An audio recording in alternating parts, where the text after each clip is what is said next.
Daft Punk est l'un des groupes de musique électronique les plus influents de tous les temps. Le duo est formé à Paris par Thomas Bangalter et Guy Manuel de Homem Christo.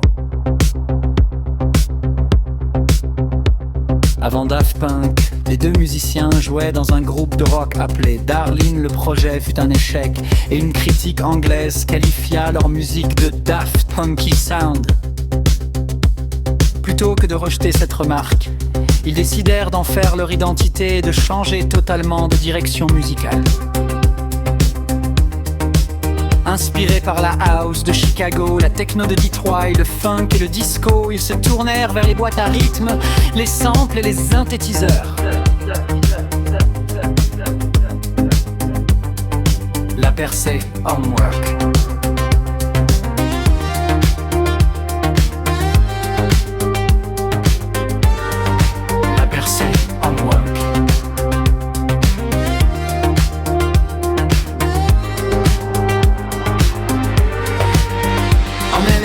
Inset, Daft Punk sort son premier album Homework. Le disque est brut, répétitif et puissant, basé sur des boucles house et des lignes de basse distordues. Des titres comme Daft Punk et Around the World deviennent des succès internationaux et participent à l'émergence de la French Touch. Daft Punk parvient à faire entrer la musique électronique dans le grand public sans en perdre l'énergie underground. Discovery est la naissance des robots. En 2001, Daft Punk se réinvente avec l'album Discovery.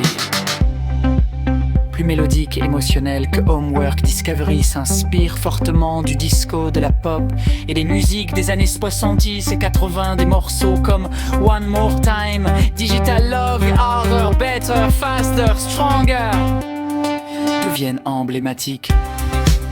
C'est à cette période que Daft Punk adopte les casques robots. Le duo cesse d'apparaître publiquement sans masque, affirmant ainsi que la musique doit passer avant l'image et la célébrité.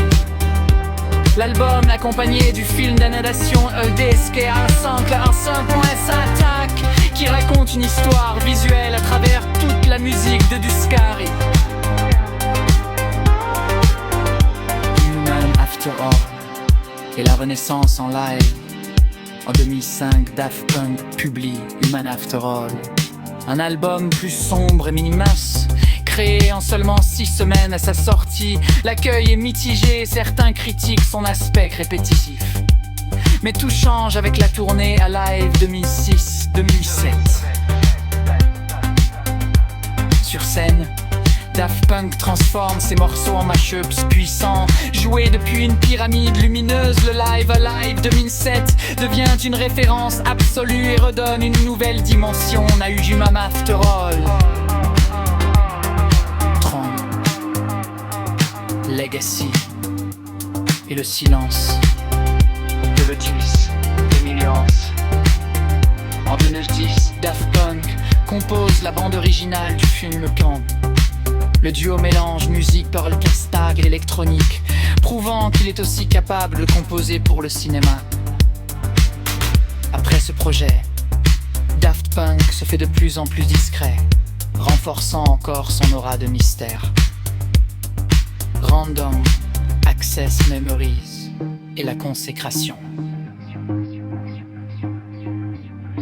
En 2013, Daft Punk revient avec Random Access Memories. L'album rend hommage à la musique jouée par des humains, avec des instruments live et très peu de corrections numériques. On y retrouve des collaborations avec Pharrell Williams, Nile Rodgers et Giorgio Moroder. Le titre Get Lucky n'est point d'un succès mondial. Random Access Memories remporte plusieurs Grammy Awards, dont celui de l'album de l'année. La fin de Daft Punk,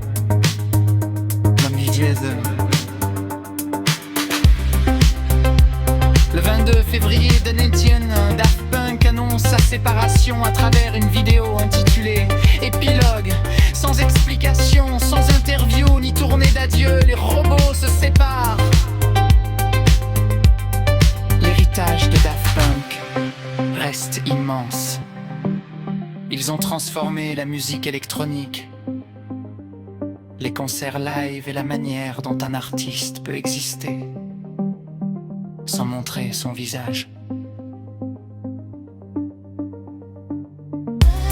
Daft Punk a prouvé qu'on n'a pas besoin d'un visage pour devenir une légende, seulement d'un son.